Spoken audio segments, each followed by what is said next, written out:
മുട്ടിൽ മരമുറി case.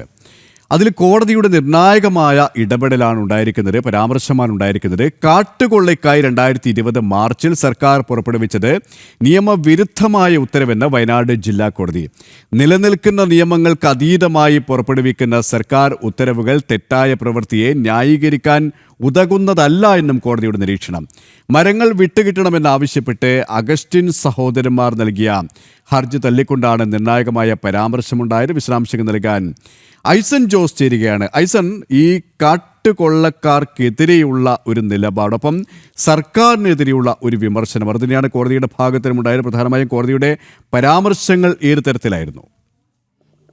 Suresh, തീർച്ചയായും കോടതിയുടെ പരാമർശം ഏറ്റവും നിർണായകമാകുന്നത് ഈ വാക്കുകളിലാണ്. അതായത് 11/3/2020 എന്താണോ വിവാദമായ മരമുറിക്ക് അടിസ്ഥാനമായ ഉത്തരവ്, അതായത് നമുക്കറിയാവുന്നതാണ്, പട്ടയഭൂമികളിലെല്ലാം തന്നെ മരമുറി നടത്തുന്നതിനെ അനുവദിച്ചുകൊണ്ട്, അതായത് ഈ രാജകീയ മരങ്ങൾ ഒഴികെ എന്ന വ്യക്തത വരുത്താതെ അത്തരത്തിൽ മരങ്ങൾ മുറിക്കുന്നതിനെ ഈ അഗസ്റ്റിൻ സഹോദരന്മാർക്ക് ഒരു അനുമതി നൽകുന്ന രീതിയിൽ അവർക്ക് അവരുടെ തെറ്റായൊരു നിയമവിരുദ്ധമായൊരു പ്രവൃത്തിക്ക് അനുമതി നൽകുന്ന രീതിയിൽ പുറപ്പെടുവിക്കപ്പെട്ട ഉത്തരവ് നിലനിൽക്കുന്നതല്ല എന്ന് ആദ്യമായാണ് ഒരു കോടതിയുടെ ഭാഗത്തു നിന്നൊരു പരാമർശം ഉണ്ടാകുന്നത് എന്നതാണ് നിർണായകമായൊരു വിഷയം. ഉത്തരവ് തെറ്റാണെന്ന് തിരിച്ചറിഞ്ഞതിൻ്റെ അടിസ്ഥാനത്തിൽ സർക്കാർ തന്നെ പിന്നീട് അത് പിൻവലിക്കുകയും ചെയ്തിരുന്നുവെങ്കിൽ കൂടി ആ ഉത്തരവിൻ്റെ അടിസ്ഥാനത്തിൽ നടന്ന മരമുറികളെ ന്യായീകരിക്കാൻ ഉതകുന്നതല്ല ഇത് ഈ നീക്കം, അല്ലെങ്കിൽ ഈ ഉത്തരവിൻ്റെ ഒരു സാധുത എന്ന് കൃത്യമായി പറയുന്ന ഒരു നിലപാടാണ് കോടതിയുടെ ഭാഗത്തു നിന്നുണ്ടായിരിക്കുന്നത്.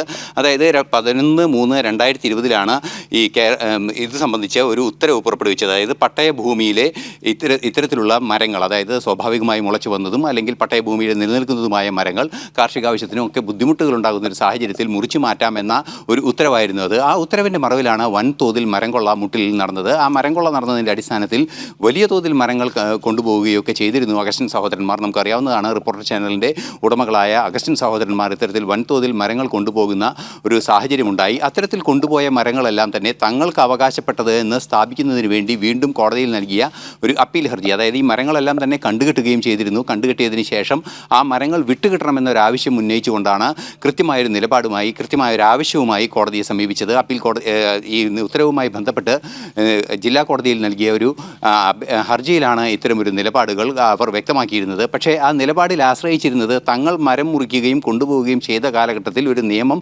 നിലനിന്നിരുന്നു. ആ ഒരു സർക്കുലർ ഉത്തരവ്, അല്ലെങ്കിൽ ഒരു പരിപത്രം എന്ന് മലയാളത്തിൽ പരാമർശിക്കുന്ന ആ ഉത്തരവ് നിലനിന്നിരുന്നൊരു സാഹചര്യത്തിലാണ് തങ്ങൾ മരം മുറിച്ചതെന്നും ആ മരങ്ങൾ തങ്ങൾക്ക് അവകാശപ്പെട്ടതുമാണ് എന്നായിരുന്നു നിലപാട്. പക്ഷേ കൃത്യമായ ചില കോടതി വിധികൾ ഉദ്ധരിച്ചുകൊണ്ട്, അതായത് Nirmala Kumari and others versus to central excise Bolapur, Rattan melting industries എന്ന് പറയുന്ന സ്ഥാപനങ്ങളെല്ലാം തന്നെ അക്കാര്യത്തിൽ കക്ഷി ചേരുകയും ചെയ്ത സെൻട്രൽ എക്സൈസിനെതിരായി നടന്ന ഒരു കേസിലെ വാദങ്ങൾ ഉന്നയിച്ചാണ്, അല്ലെങ്കിൽ അതിലെ നിലപാടുകൾ, ഹൈക്കോടതിയുടെ നിലപാടുകൾ ഉന്നയിച്ചാണ് കോടതി ഇക്കാര്യം പറഞ്ഞിരിക്കുന്നത്. അതിൽ വളരെ കൃത്യമായി പറയുന്നത് നിയമവിരുദ്ധമായ, അതായത് നിലവിലെ സർക്കാർ ഉത്തരവുകളുമായി ബന്ധപ്പെട്ട സർക്കാർ നിയമങ്ങൾ, അല്ലെങ്കിൽ നിലവിലെ നിയമങ്ങൾക്ക് അതീതമായി സർക്കാർ പുറപ്പെടുവിക്കുന്ന, അതായത് ഈ പബ്ലിക് പ്രോസിക്യൂട്ടർ പറഞ്ഞവസാനിപ്പിക്കുന്ന ഒരു കാര്യമുണ്ട്. ഗൂഢാലോചനയിൽ പരാമർശമുണ്ട്, പക്ഷേ ഗൂഢാലോചനയ്ക്ക് പിന്നിലാരെന്ന ചോദ്യത്തിന് ഉത്തരവില്ല. അങ്ങനെയെങ്കിൽ പുതിയ അന്വേഷണം വേണ്ടി വരും എന്ന്. തീർച്ചയായും കൃഷ്ണരാജ്, അന്ന് തന്നെ, അതായത് നമുക്കറിയാവുന്നതാണ്, ഇദ്ദേഹം പബ്ലിക് പ്രോസിക്യൂട്ടറായ ജോസഫ് മാത്യു ആദ്യമായി ഈ വിഷയങ്ങളെല്ലാം തന്നെ ജനം ടി വിയോടാണ് തുറന്നു പറയുന്നത്. അത് നേരിട്ട് തന്നെ അദ്ദേഹം പറയുന്നത് ജനം ടി വിയോടാണ്. അന്ന് തന്നെ അദ്ദേഹം വ്യക്തമാക്കിയത് ഒരു CBI അന്വേഷണമോ അല്ലെങ്കിൽ അത്തരത്തിലുള്ള ഒരു കേന്ദ്ര ഏജൻസികളുടെ അന്വേഷണമോ മാത്രമാണ് ഇനി പ്രായോഗികമായി മുട്ടിൽ മരമുറി കേസിൽ വസ്തുതകൾ കണ്ടെത്താനും അതുപോലെ തന്നെ പ്രതികളെ കൃത്യമായി കുരുക്കാനും സാധ്യമാകുന്ന, അല്ലെങ്കിൽ കുറ്റവാളികളെ കൃത്യമായി കണ്ടെത്തുന്നതിനുള്ള സാധ്യതയുള്ളൂ എന്ന് തന്നെയാണ് ഇപ്പോൾ നമുക്ക് അറിയാൻ സാധിക്കുന്നത്.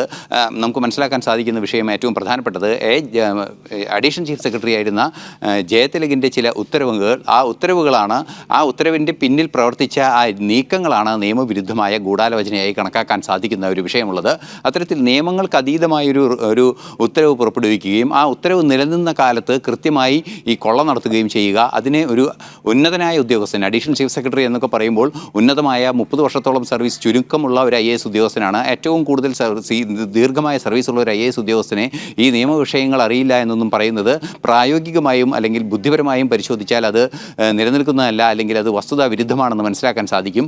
അദ്ദേഹം ഇപ്പോൾ കേരളത്തിൻ്റെ ചീഫ് സെക്രട്ടറി കൂടിയാണ്. അത്തരത്തിലൊരു സാഹചര്യം നിലനിൽക്കുമ്പോൾ സ്വാഭാവികമായും ഇത്തരം അന്വേഷണങ്ങൾ കൃത്യമായും ഒരു സ്വതന്ത്രമായ സ്വഭാവത്തിലൂടെ പോകണമെന്ന് ആവശ്യമുണ്ടെങ്കിൽ മന്ത്രിസഭാ യോഗത്തിൽ വരെ പങ്കെടുക്കാൻ അധികാരമുള്ള ചീഫ് സെക്രട്ടറിക്ക് ഇത്തരമൊരു അന്വേഷണത്തിൽ കാര്യമായി ഇടപെടാൻ സാധിക്കുമെന്നതുകൊണ്ട് തന്നെ CBI അന്വേഷണമോ അല്ലെങ്കിൽ അത്തരത്തിലുള്ള അന്വേഷണമോ നടത്തി മാത്രമേ യഥാർത്ഥ പ്രതികളെ കണ്ടെത്താൻ സാധിക്കൂ. കൃത്യമായി നമുക്കിപ്പോൾ മനസ്സിലാക്കാൻ സാധിക്കുന്നത് ജയതിലക് ഒപ്പിട്ട ആ ഉത്തരവിൻ്റെ അടിസ്ഥാനത്തിലാണ് മരമുറി നടന്നത്. ആ ഉത്തരവ് വീണ്ടും അത് പരിഷ്കരിച്ചുകൊണ്ട് ഉത്തരവിറക്കുന്നു. അത് ഏതെങ്കിലും രീതിയിൽ തടയാൻ ശ്രമിക്കുന്നവരുണ്ടെങ്കിൽ ആ തടയാൻ ഏതെങ്കിലും ഉദ്യോഗസ്ഥൻ ശ്രമിക്കരുത്, ശ്രമിക്കുന്നവർക്കെതിരെ നടപടി ഉണ്ടാകുമെന്നൊരു ഉത്തരവിൽ എഴുതി ചേർക്കുന്നത് ഉൾപ്പെടെയുള്ള വിചിത്രമായ നടപടികളൊക്കെ പല രീതിയിലും ആ ഉത്തരവുമായി ബന്ധപ്പെട്ട് പുറത്തു വരികയും ചെയ്യുന്നു. ഈ ഒരു സാഹചര്യം നിലനിൽക്കുമ്പോഴാണ് കൃത്യമായും ഈ അഡീഷണൽ ചീഫ് സെക്രട്ടറി ആയിരുന്ന ജയതിലകിൻ്റെ ഇൻവോൾവ്മെൻറ്റ് മനസ്സിലാക്കാൻ സാധിക്കുന്നത്. ആ ഒരു സാഹചര്യത്തിൽ തന്നെ റവന്യൂ സെക്രട്ടറിയുടെ പദവിയിലിരുന്നിരുന്ന അഡീഷണൽ ചീഫ് സെക്രട്ടറി കൂടിയായിരുന്ന ജയതിലകിൻ്റെ ഇടപെടൽ കൃത്യമായും നിയമവിരുദ്ധമായും ഒരു ഗൂഢാലോചനയുടെ സ്വഭാവമുള്ളതുമാണ് എന്ന് തെളിയിക്കപ്പെടുന്നത് അല്ലെങ്കിൽ ബോധ്യപ്പെടുന്ന ഒരു സാഹചര്യമുണ്ട്.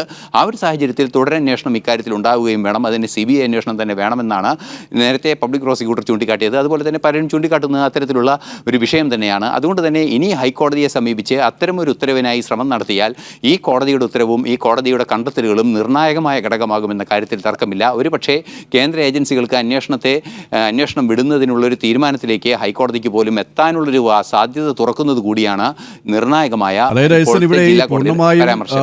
നിയമാനുസൃതമാണ് ഈ നടപടികൾ. അതായത് തടികൾ കണ്ടുകെട്ടിയ നടപടികൾ എന്ന് പറയുമ്പോൾ ഇപ്പോൾ ഐസൻ പറഞ്ഞതുപോലെ തന്നെ ഈ സർക്കാരിൻ്റെ ഭാഗത്ത് നിന്നും ഇത്തരത്തിൽ കൃഷ്ണരാജല്ലേ ഈ കാട്ടുകൊള്ളക്കാർക്ക് എല്ലാ കൊള്ളക്കാർക്കും സംരക്ഷണം നൽകുന്ന നിലപാടാണ്. പ്രത്യേകിച്ച് ഈ ഇവരുടെ കാര്യം പറയാം, ഒരു ചാനലിൻ്റെ മുതലാളിമാരായി ഇങ്ങനെ വിലസ് നടക്കുന്നവരാണ്. അവരെ തൊടാൻ ഈ സർക്കാരിനും ഭയമുണ്ട്. അതുകൊണ്ട് തന്നെ ആ വാർത്തകൾ എടുത്തു നോക്കിക്കഴിഞ്ഞാലും അവരുടെ എല്ലാ ഇടപെടലും എടുത്തു കഴിഞ്ഞാലും ഈ സർക്കാരും അവരും തമ്മിലുള്ള ഒരു കുടുക്കൽ വാങ്ങലുകൾ നമുക്ക് വ്യക്തമാണ് അല്ലേ ഐസൻ? ഇവിടെ അതുകൊണ്ട് തന്നെ ഈ കൊള്ളക്കാരെ ഒന്ന് തൊടാൻ പോലും നമ്മുടെ സർക്കാർ സംവിധാനങ്ങൾ മടിക്കും. പ്രത്യേകിച്ച് ഇവിടെ അത്തരത്തിലുള്ള ഒരു ഉന്നത ഉദ്യോഗസ്ഥൻ്റെ പങ്കാളിത്തം കൂടി വ്യക്തമായ സാഹചര്യത്തിൽ. അതുകൊണ്ട് തന്നെ ഒരു നീതി അല്ലെങ്കിൽ ഒരു ഇടപെടൽ അത് കേന്ദ്ര അന്വേഷണ ഏജൻസികൾ കൊണ്ട് മാത്രമേ സാധ്യമാകൂ. ആ രീതിയിലേക്ക് കാര്യങ്ങൾ എത്തുകയാണല്ലേ? തീർച്ചയായും ആ ഒരു രീതിയിലേക്ക് കാര്യങ്ങൾ എത്തുന്നു എന്ന് തന്നെയാണ് മനസ്സിലാക്കേണ്ടത്. അത്തരത്തിലുള്ള ഏതെങ്കിലും ഒരു നിയമ നടപടി ആരെങ്കിലും സ്വീകരിക്കുകയാണെങ്കിൽ, ഒരു പൊതു താല്പര്യ ഹർജി പോലും ഈ വിഷയത്തിൽ വരികയാണെങ്കിൽ സ്വാഭാവികമായും നിയമ നടപടികൾക്കുള്ള സാധ്യത ഒട്ടും തന്നെ തള്ളിക്കളയാനാവില്ല എന്നതാണ്. അതായത് CBI അന്വേഷണം പോലുള്ള അല്ലെങ്കിൽ ഏതെങ്കിലും ഒരു കേന്ദ്ര ഏജൻസിയുടെ അന്വേഷണം പോലുള്ള ഒരു സംവിധാനം തള്ളിക്കളയാനാവില്ല എന്നൊരു യാഥാർത്ഥ്യം നമ്മുടെ മുന്നിൽ നിൽക്കുന്നുണ്ട്. മറ്റൊരു സുപ്രധാന ഘടകം കൂടി ഇപ്പോൾ പരാമർശിക്കേണ്ടതുണ്ട്. നമുക്കറിയാവുന്നതാണ്, മുട്ടിൽ മരമുറി കേസിൽ അഗസ്റ്റിൻ സഹോദരന്മാരുമായി ബന്ധപ്പെടാത്ത മറ്റൊരു കേസ് കൂടിയുണ്ട്. അത് സുഹ്ര എന്ന തൃക്കൈപ്പറ്റ വില്ലേജിലെ ഒരു മരം മുറിച്ച കേസാണ്. സമാനമായ രീതിയിൽ അവരുടെ പറമ്പിലുണ്ടായിരുന്ന ഒരു വലിയ ഈട്ടിമരം മുറിച്ചു മാറ്റുകയായിരുന്നു. ആ വീട്ടിമരം മുറിച്ചു മാറ്റിയതിൻ്റെ അടിസ്ഥാനത്തിൽ കേസ് ചാർജ് ചെയ്യുകയും ചെയ്തു. ഇതേ ഉത്തരവിൻ്റെ അടിസ്ഥാനത്തിലാണ് അവർക്കെതിരെ ഈ കേസെടുത്തിട്ടുള്ളത്. നടപടികളും അതായത് അഗസ്റ്റിൻ സഹോദരന്മാർക്കും അവർ മരം മുറിച്ച ഭൂമിയിലെ ഉടമസ്ഥന്മാർക്കുമെതിരെയാണ് ആ കേസ് എടുത്ത കേസിൻ്റെ അതേ സ്വഭാവത്തിൽ തന്നെയാണ് തൃക്കൈപ്പറ്റ വില്ലേജിലെ രണ്ടാമത്തെ കേസും രജിസ്റ്റർ ചെയ്തിരിക്കുന്നത്. ആ കേസിൽ റവന്യൂ അധികൃതർ നിശ്ചയിച്ച അല്ലെങ്കിൽ റവന്യൂ ഭൂമിയിൽ നിന്നും അനധികൃതമായി മരങ്ങൾ മുറിച്ചു മാറ്റിയതിൻ്റെ അടിസ്ഥാനത്തിൽ പിഴ ഉൾപ്പെടെ ഒടുക്കേണ്ട നടപടിയുടെ ഭാഗമായി 38 ലക്ഷത്തോളം രൂപ പിഴ ഒടുക്കേണ്ട ഒരു സാഹചര്യം ഉണ്ടാവുകയും അത് റവന്യൂ റിക്കവറി നടപടികൾക്ക് മുന്നോട്ട് പോവുകയും ചെയ്യുന്ന ഒരു സാഹചര്യം വില്ലേജ് ഓഫീസറുടെ ഭാഗത്തു നിന്നും സ്വാഭാവികമായും റവന്യൂ റിക്കവറി തഹസിൽദാരുടെ ഭാഗത്തു നിന്നും ഒരു വശത്ത് മുന്നേറുന്നു. അതേസമയം തന്നെ സ്വാഭാവികമായും അതേ കുറ്റകൃത്യം അതേ ഉത്തരവിൻ്റെ അടിസ്ഥാനത്തിൽ കുറെ കൂടി സംഘടിതമായി നടത്തി മറ്റുള്ള പറമ്പുകളിൽ നിന്ന് നടത്തിയ ഒരു കൃത്യമായ ഒരു കുറ്റകൃത്യത്തിൻ്റെ ഭാഗമായിരിക്കുന്ന നടപടിയുടെ ഒരു നീക്കത്തെ കൃത്യമായും നിയമത്തിൻ്റെ മുന്നിൽ കൊണ്ടുവരേണ്ടതുണ്ട്. സ്വാഭാവികമായും ആ കേസിലെ നടപടി, അതായത് തൃക്കൈപ്പറ്റ വില്ലേജിലെ റവന്യൂ ഡിപ്പാർട്ട്മെൻറ്റിൻ്റെ നടപടി, റവന്യൂ റിക്കവറിയുമായി ബന്ധപ്പെട്ട നടപടി സമാനമായും അപ്ലിക്കബിൾ ആവുന്നുണ്ട് ഈ മുട്ടിൽ മരമുറി കേസിലും. മുട്ടിൽ മരമുറി കേസിൽ അത് ബാധകമാകുന്ന ഒരു സാഹചര്യത്തിൽ അതിനെതിരെ നിയമ നടപടികൾ ഈ റവന്യൂ അധികൃതർ സ്വീകരിക്കുന്ന നിയമ നടപടികളെങ്കിലും അവിടെ അടിയന്തരമായി സ്വീകരിക്കേണ്ടതുണ്ട്. അതിലും ഒരു അനാസ്ഥയുണ്ട് എന്നതാണ് യാഥാർത്ഥ്യം. മാത്രമല്ല, കർഷകരെ ഒഴിവാക്കും എന്നൊക്കെ രീതിയിലുള്ള ചില തെറ്റായ ഉറപ്പുകൾ റവന്യൂ മന്ത്രിയുടെ ഭാഗത്തു നിന്ന് പോലും ഉണ്ടാകുന്ന ഒരു സാഹചര്യം ഉണ്ടായിരുന്നു. അതെല്ലാം തന്നെ നിയമവിരുദ്ധമാണ് എന്നാണ് ഇപ്പോൾ മനസ്സിലാക്കാൻ സാധിക്കുന്നത്. നിയമവിരുദ്ധമായ ഒരു പ്രവൃത്തി ചെയ്തതിന് ശേഷം നിയമത്തിൻ്റെ ആനുകൂല്യം ലഭിക്കുക അല്ലെങ്കിൽ ഏതെങ്കിലും ഒരു കൺസെഷൻ ലഭിക്കുക എന്നത് നിയമത്തിൻ്റെ മുന്നിലെ തുല്യതയ്ക്ക് മുന്നിൽ വലിയൊരു ചോദ്യചിഹ്നമായി വരുന്നൊരു വിഷയമാണ്. അതുകൊണ്ട് തന്നെ അത്തരം പ്രതീക്ഷ നൽകുന്നതല്ല. നിർണായക പരാമർശം വരുന്നു. നിയമവിരുദ്ധമായ ഉത്തരവുകൾ നിലനിൽക്കില്ല എന്നാണ് വയനാട് ജില്ലാ കോടതി പറഞ്ഞത്. അത് സർക്കാരിൻ്റെ ഉത്തരവ് നിയമവിരുദ്ധമാണ്.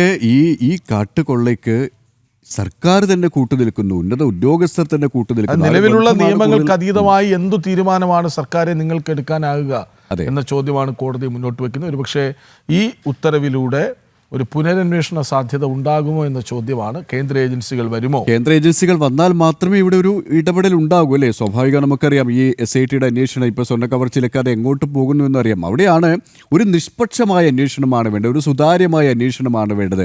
അവിടെയാണ് ഞാൻ നേരത്തെ പറഞ്ഞതുപോലെ തന്നെ ഒരു ചാനൽ മുതലാളിമാരെ ഈ തരത്തിൽ സംരക്ഷിക്കാൻ കച്ചകെട്ടി ഇറങ്ങിയ ഒരു സർക്കാരാണ് ഇന്ന് നമുക്കുള്ളത്. ആ സർക്കാരിന്റെ ഭാഗത്തുനിന്നും ഒരു ഇടപെടൽ നമുക്ക് പ്രതീക്ഷിക്കേണ്ടതില്ല അല്ലേ? അപ്പോൾ കേന്ദ്ര ഏജൻസികൾ വരണം.